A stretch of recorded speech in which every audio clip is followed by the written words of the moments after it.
Hi everyone, today we're going to be making a sweet potato and coconut curry in the slow cooker. It's one of my favourite curries because it's packed full of veggies, it tastes amazing and it's really easy to make. So to start off, I've got about 500 grams of sweet potatoes. Obviously they really vary in size, but this is the hero of the dish. It's full of fibre and it adds amazing flavour into the curry. So the first thing that I am going to do is to peel the sweet potatoes. So I'm going to dice the sweet potatoes into 1 centimetre size pieces. See, some supermarkets sell these ready done, so if you want to save a bit of time, you can always pick up some of those. So then I'm just going to pop those straight into the slow cooker. Next up, I'm going to add 2 red peppers.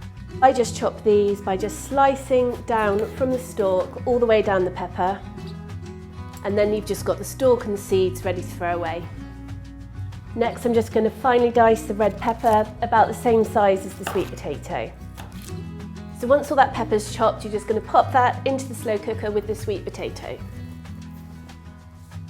So next I'm going to make the curry paste. I'm going to use a mini chopper, but if you don't have one of these, then you can just chop by hand, that's absolutely fine. So into the curry paste, I'm going to put 1 onion. I'm just going to take the skin off and I'm going to chop that into quarters to go into the mini blender. So next up, 4 cloves of garlic. I'm going to try and get the biggest of the cloves. And again, you just want to take the skins off those cloves of garlic. So the garlic can just go whole into here. So I've got about a 5 centimetre long piece of ginger and I'm just going to use a teaspoon to peel that. And it takes the skin off really easily without losing too much of the flesh. And then again, that can go straight into the blender. I'm going to add 2 red chillies. These are just regular red chillies, but if you like a bit more heat, you could use Scotch bonnets or you could use bird's eye chillies. I'm just going to take the ends off these and I'm going to take the seeds out of the middle and just pop them in with everything else. And next up, spices. So I'm going to add 2 teaspoons of garam masala, 1 teaspoon of ground coriander, 1 teaspoon of ground cumin and 1 teaspoon of turmeric. So once those are all in, then I'm just going to whiz it all up into a paste. That smells amazing and I'm just going to scrape it all in with the vegetables. So with the paste, I'm just going to mix it round so that we can get all the peppers and the sweet potatoes coated. Next, I'm going to add red lentils. You need 150 grams, which is approximately 1 cup. Add those in with your vegetables and curry paste. I've got 500 millilitres of boiling water here and I'm going to make that up into vegetable stock. I'm using bouillon and adding 2 teaspoons, but you can just use a normal vegetable stock cube here, that's absolutely fine. And now I'm just going to pour the vegetable stock all over the lentils and the vegetables.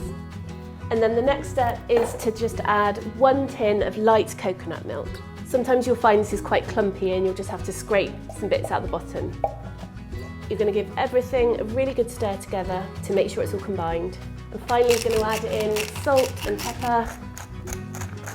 Now just pop the lid on and then you're going to cook it on high for 3 to 4 hours or on low for 6 to 7 hours.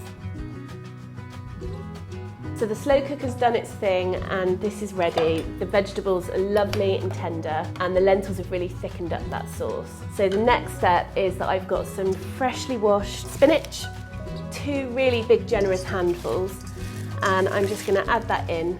There's no need for extra cooking here because it will just naturally wilt in that hot curry. I always like to add fresh lime to a curry because it really adds that lovely zingy fresh flavour. A good tip is just to give it a bit of a roll before you cut it and it softens up the inside so it's nice and easy to squeeze. So you can squeeze that in. I like to have this with brown rice. Obviously you can use white rice, but the brown rice really adds lots of extra fibre and goodness into this dish. So I'm just going to spoon in some rice and serve up some of that lovely curry. And then the final touch is some fresh coriander. So just give that a chop and sprinkle it over. So let's give it a try.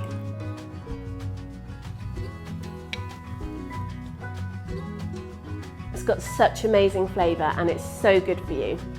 So if you want more healthy recipes like this one, then head over to the Slimming Foodie website or any of my social channels. See you next time.